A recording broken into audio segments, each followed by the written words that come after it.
Most players have this issue that they don't know what to do after the laning stage. So I picked up a replay where my mid laner was getting dumpstered on mid lane as well.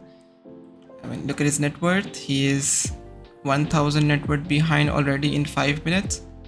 So I'll just break down this replay and share what am I thinking, what's my reasoning behind my moves, and what do I do after the laning stage. I'll also go through my mistakes as well so we can all learn together, and we'll also see how we can control and carry the game as a support if we're doing our job right. After 6-minute mark, you should always play for power runes if enemy mid laner has a bottle. So it's like around 6 minutes, my mid laner has died 3 times already, he's not doing so well. Enemy Shaker is 6.5 levels, my Ember is 4.5 levels, so basically 2 levels difference already. And it's really hard to recover from this position. Look at the net worth is 3.1k, my Ember is 1.6k. So over here we decided we're gonna play for power runes. Now power runes is basically RNG also. Like if you play for the bottom one and the power rune comes top, you can do nothing about it. But there's always a chance that you can go to the right power rune side. So right now me and Loin, both supports, were waiting for the Shaker to show up. Look at his HP, he's like 800 HP, which is pretty good. He shows up on power rune and we end up killing him. Now this play will work in some games, might not work in some games, but you will only know or you will only achieve this if you start playing for power runes. If you stay in your lane, this will not work. Like this thing will never happen. What's gonna happen is Shaker will take power rune and then he can gank top lane, or he can go mid and pressure this tower, and when Ember comes, kill Ember again. So supports need to play for power runes, that's really important. Okay, right now my Ember is dead, so I am just taking, he's not in the mid lane, it's coming back from base, so I'm taking levels on the mid lane. That is also really important. When your mid laner is not on the mid lane and there are creeps around tower, you should farm them so you can get your level 6 faster. Supports getting level 6 faster is really important. I am already level 5 around minute 7, so which is pretty good. It means I'm gonna get my 6 faster. If I get my ultimate faster, I can make a lot of moves on the map. Alright, it's wisdom rune timer, 7-minute mark, so I have to go for that. Right now, usually I would stack the camp and my other support will take the wisdom, but here we had information that those guys, enemy team, they're coming for wisdom, so we are going for that. Should not give wisdom to enemy for free, you should always contest it. So right now what I'm doing is just running around trying to live for as long as possible, so they don't take the wisdom. It's fine, I didn't get it, but at least my Sand King and I think Loin or maybe Ember, they both got the experience of it, which is still good. Okay, I am dead. I'm gonna revive around 7 minutes 35 seconds, right? What's my next objective? My next objective is going to be power runes, so I should TP around mid lane and help my mid laner with power runes. Here I messed up, I teleported to top lane. Shouldn't do this. When there's like, always play around objective. Let's say if Loin was already playing around power runes, then this TP would be fine too. But since there is no support helping mid laner with the rune, I should be the one at least. Okay, let's assume I TP'd mid. Then what's gonna happen is, look at Shaker, his HP is pretty low. He has 10 stick charges, but that's okay, he's still very low. With Ember's Chain and Slide, I can always use my spells easily and they're gonna deal insane damage to Shaker because it reduces strength as well. And he's gonna be frozen for sure, like first chained up and then frozen for sure. So we can always punish this Shaker on power runes if he walks casually. Right now I couldn't make it to the power rune. Why? Because I TP'd top even though it was power rune timing. So that was my bad, and because of that Ember ended up dying. It shows the importance of your positioning on the map on the right time. See, if around 6 minute mark I did not TP, Shaker would not have died. me and Lion wouldn't have a good game. We got a good game because Shaker died, we got a lot of EXP. Same. If I were here again, the Shaker would have been dead again. And then Ember would have a nicer game. Anyways, Ember is dead. I made a mistake. Ember is dead. Now I have to take experience from it so I can get my level 6 faster. Ember has come back. So I have to give him XP because he also needs 6. He's really low. For that, I left.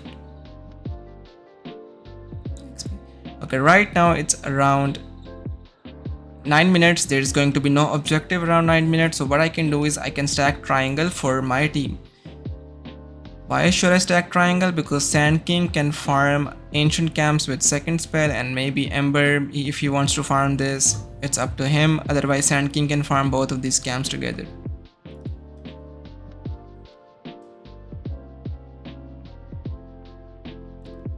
Again, positioning mistake. I'm not stacking triangle, instead I'm stacking this. And the reason behind this is I'm just scared that the moment I'm gonna leave this Ember, he's gonna die. Even though I shouldn't think like that, but since he has died 4 times already, I'm just scared, which is a bad approach. I should still be stacking triangle.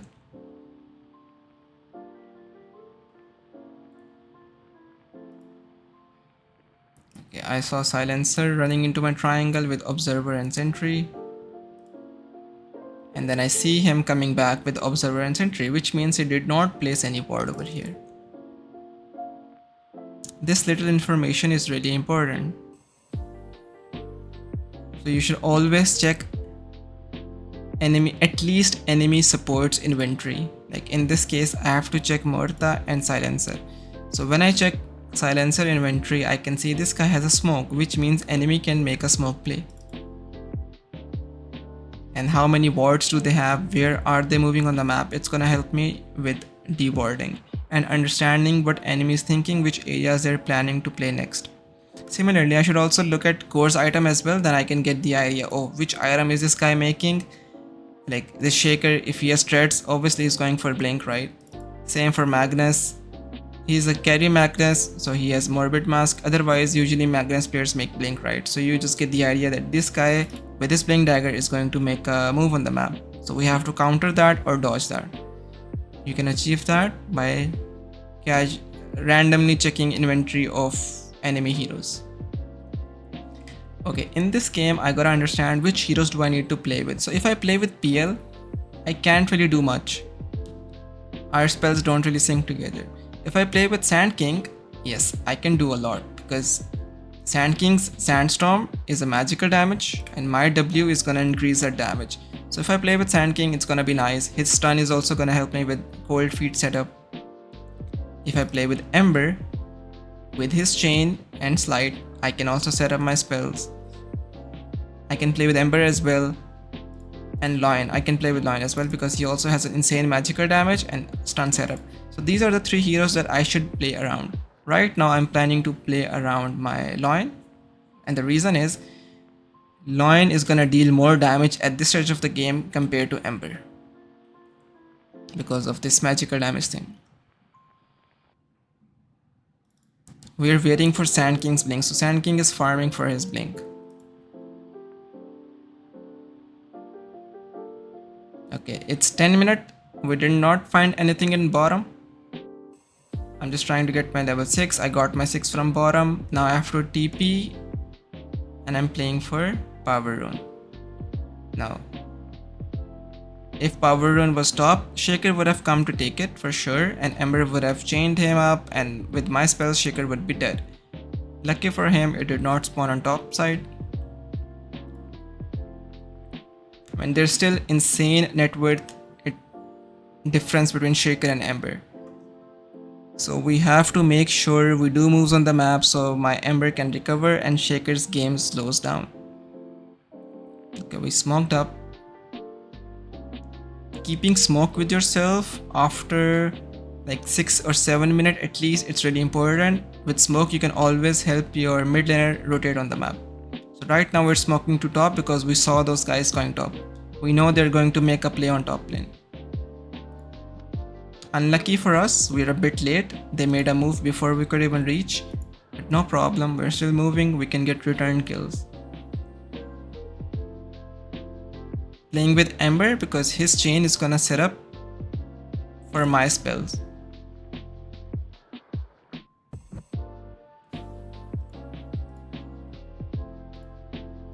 Okay, my Ice Blast is on cooldown. Playing with Ember is not so good for me anymore because we don't really have enough damage and Ember needs time to farm. I'm just gonna play with, okay, look at Sand King. He is still closer to Blink, so yeah, we can play around him and we can protect him so he can farm his Blink. Right now I'm playing with Lion because he has Finger. His Finger damage is gonna be crazy with my Ice Vortex. So we're just protecting Sand King and looking for heroes if we can. We ended up getting lucky, we find Magnus and we kill him. Again, it's only possible because we're playing with the right heroes. Ancient Apparition and Lion moving together because their spells can sync together. And all of this would not be possible if I were just, AFK all game babysitting my PL in the lane. So you should start rotating on the map 6 or 7 minutes onwards after the power runes and the wisdom runes. Right now I'm playing with Lion because my I have ultimate but Lion doesn't have ultimate. So our spell damage is enough to kill a support, not a core right now. So we're just gonna look for support kills.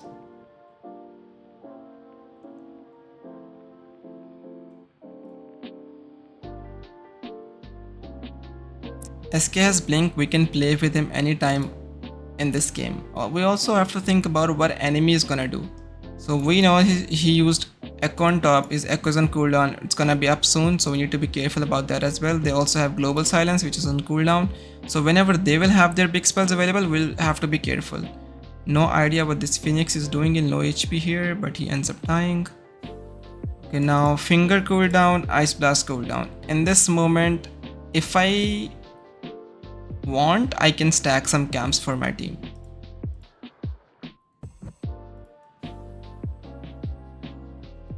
PL is also chilling in triangle, farming his items. Ember is slowly recovering, getting closer to Shaker.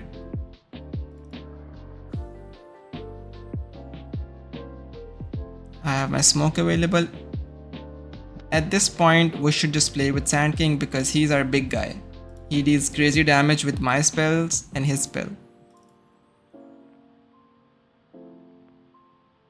Pushing out mid lane so enemy can't really pressure my mid tower. Since nobody else is playing mid, I can easily push out the lane with my second spell. So if you're playing a support hero that has an ability to push out lanes, always keep the lanes pushed. With that, enemy can't pressure your towers, they can't really make moves on the map. Right now we smoked, but there's a problem with this smoke. The problem is we're going into fog without any vision, like we have no vision of enemy and we're casually walking and we ended up getting smoked. Magnus and Shaker got us. So the problem with this smoke was we had no information.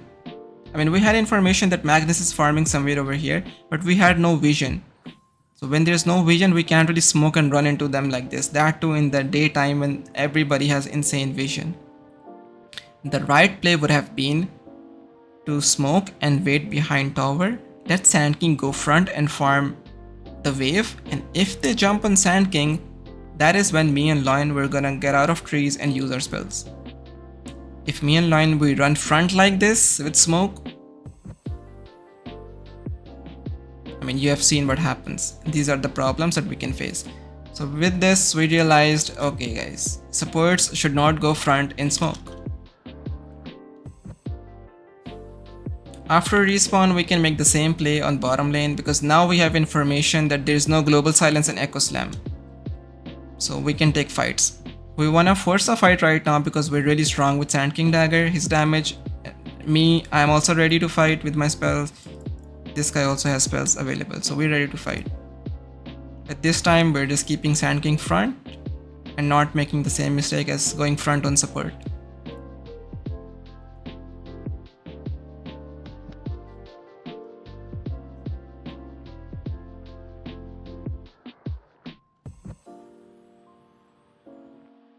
We want this bottom tower so we can open up the map Ember is baiting for us, which is pretty good. Supports, as support, we're supposed to stay behind. In such case, when you're taking tower like this, enemy can make this mistake of coming one by one. So look at their positioning now. Two people are over here. Morta is coming from this side. So if you're sticking and taking towers and you're moving together as well, it's really hard for enemy to defend because they're eventually gonna come one by one. It's very rare that enemy defends properly. And also, one problem with their defense is they had their global and echo cooldown, still they are defending tower, which is bad for them. That's something wrong from their side. And Ember also dodged RP, which is good for us. So we know at this point there's no echo, no global, no RP. If a fight happens, there is no way we can lose. That's something which enemies should have respected. They should have respected their cooldowns, but they did not. They're defending anyways.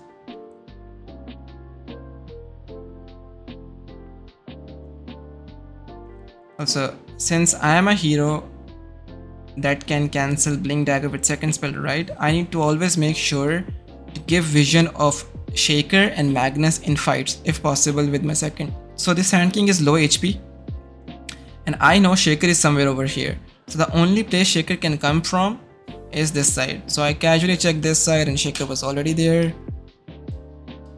He ends up dying as well. So it's like being aware of what enemy is gonna do and do you have a solution for that problem or not. So yes, I have solution. If I'm playing a hero like Venomancer who uses wards in team fights, I should use it to cancel Blink Dagger of heroes that rely on Blink for fights. We have one fight. Ember is now recovering and getting close to Shaker. At this point we can just farm. Why? Because our spells are on cooldown. And when we have spells up again, we can look for a fight.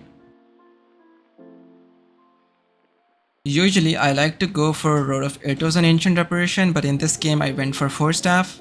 The reason is I don't really need Atos because Sand King can stun for me, Ember can chain for me, Lion can stun for me. So there is no need for additional stuns. 4 staff so I can save my allies because this Morta is gonna make Atos. In her Atos she can set up kills. With Atos silence it's gonna be problematic for my teammates. So I can, and also all of my 3 cores are melee. So they're gonna be easy to catch for Morta. So I can always use 4 staff to save them. Now this Shaker keeps making mistake of farming lanes. What we have to do in this game is we have to stick together and play together. Ember can push out one lane, it's fine. He can Revenant out. If he dies with global, no problem. When he respawns, we will take a fight again because global will be on cooldown. Other than that, we should just play with me, Lion and Sand King together always. Now Shaker is dead, so we are taking tower because we outnumber the enemy. Again, in all of the plays, Ancient Reparation and Lion, they kept playing together. If these two heroes were not moving together on the map, these plays would not have been possible. So after the laning stage, you really have to find out the hero with whom your spells can sync. Also, play with the strongest hero on the map, which was Sand King in this case, to scale well. When you play with strongest core, it gets easier for you to use your spells because you're always staying behind him, right? So wherever enemy comes to fight, you can just stay behind him and you can use your spells easily. Now here's a problem. We're playing together, but Lion ends up going there. He uses Glimmer to go there. He should have used Smoke. Now Lion is there. He catches Shaker, but sadly, me and Sand King, we can't make it to that side. So now even though we're playing together, we're not jumping on targets together, which is a mistake that can cost team fights sometimes.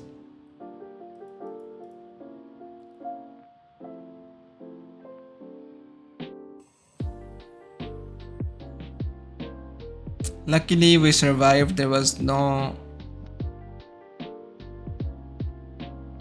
proper response from enemy side. But these are the mistakes that we gotta avoid. If we're moving together on the map, we should jump together on the target as well.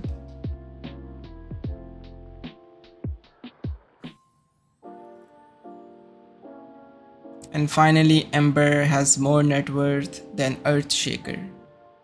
The same Ember which had no game at all and was dumpstered on mid lane. It's power run time again. Should not give this Shaker any power run for free.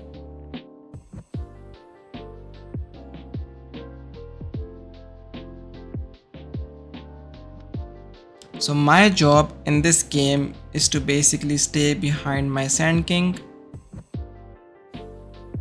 sometimes with Ember, and mostly run around the map with Lion. When do I have to follow Sand King? When Sand King is farming lanes. If Sand King is farming jungle, I don't have to follow him. If Sand King is farming enemies jungle, then I should follow him. So basically, whenever Sand King is playing aggressive, I need to be with him. Otherwise, I can stay with Ember.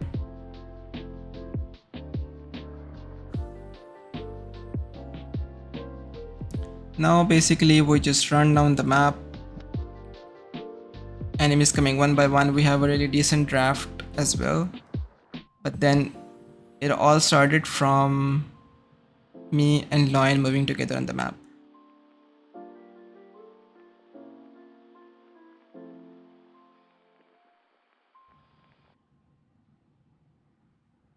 Now here's a very random team fight. Lion goes in, dies first.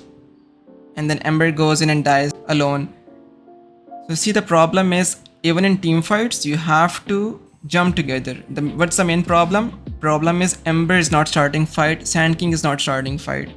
So if these heroes are not starting fight, Lion shouldn't go in. Let's say Lion was caught off guard, enemy ganked him. So if Lion was dead, we should have just gotten back. We should not continue this fight because PL was not in this fight as well.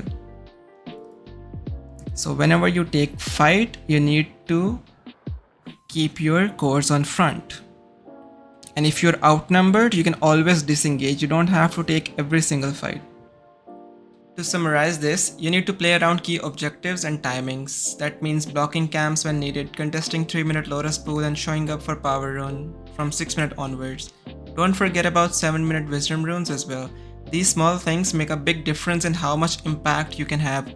Always ask yourself where your hero can bring the most value. If there's nothing left to do in your lane, don't just stay there for no reason. Instead, you can stack for your cores or rotate to help another lane win. These moves can force the enemy into bad plays and open up the map for your team. During night time, from 7 to 8 minute mark onwards, always have one smoke ready. That way you can always roam on the map with your mid laner without getting revealed by enemy's vision.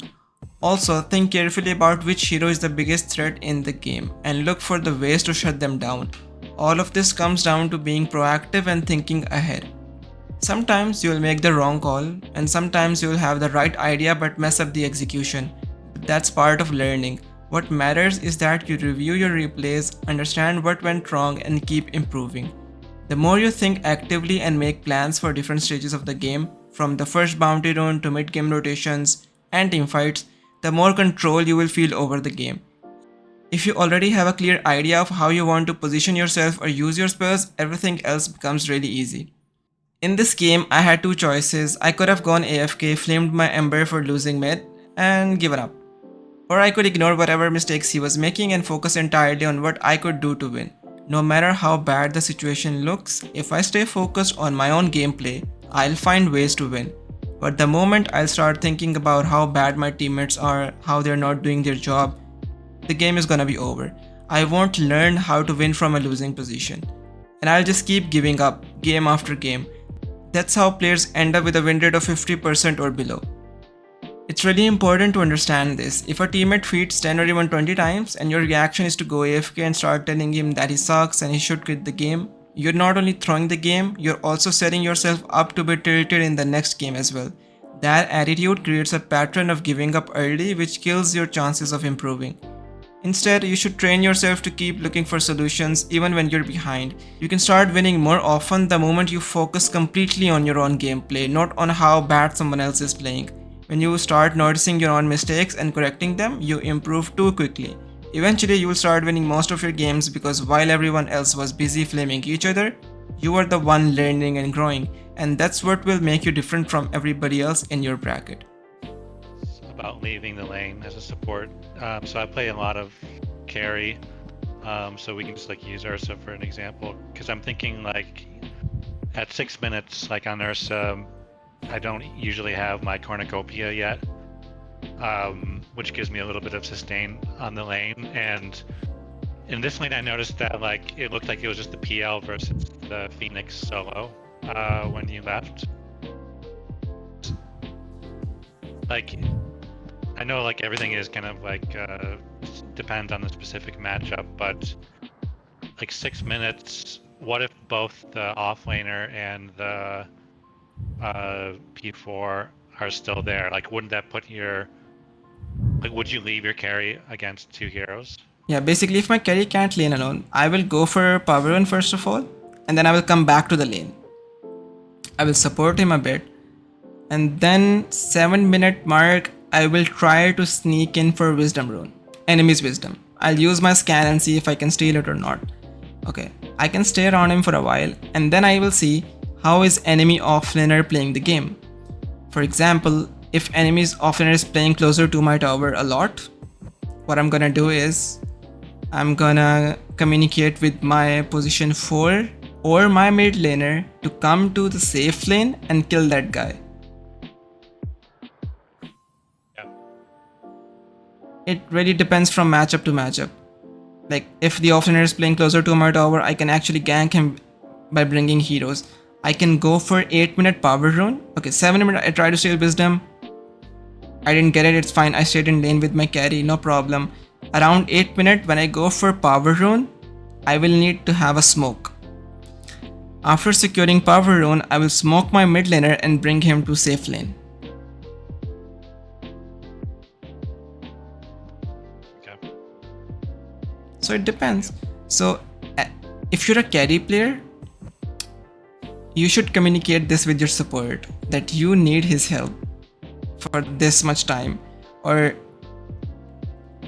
as a carry, you can also tell how the enemy offlaner is playing, and you can communicate with your team that this guy can die if we gank him like this, you know, something like that. Another question I had was about so this whole like mid rune thing. So I'm just kind of like, I just kind of wonder a little bit if it's more impactful at higher MMRs than lower MMRs, from the sense like I just feel like people don't really think about the runes in lower MMRs, but that could just be me as well. So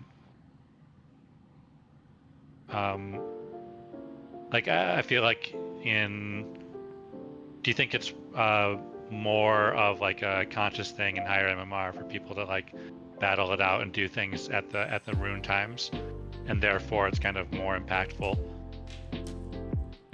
So the basically main thing is you want your mid laner to bottle up that power rune, right? And with that power rune, he can either stomp that mid laner or he can gank side lanes. If players in your bracket do not contest for power runes, then it's easy. You should just tell your mid laner to take the power rune and gank other lanes. Or you can go to mid lane, get your mid laner power rune and gank mid lane with him. Yep. Yeah, it's basically power rune is really important objectives, and in higher bracket, yes, people contest for it. In lower brackets, if they don't, let's say enemy support, they're not gonna come for power rune, but you and your mid laner are there, you will basically have a kill potential. Yep. Same, I know this thing, like I have seen many replays and all of that. Even you're talking about power rune, I've seen wisdom rune being there for like 8 minutes, 9 minutes, 10 minutes, and nobody cares about it. I do hero guides and in-depth game analysis like this every week inside Dota Academy. Right now, there's a limited time offer where you can get lifetime access to the community for a fair price till 1st July. If you're serious about improving, check the link in description to join.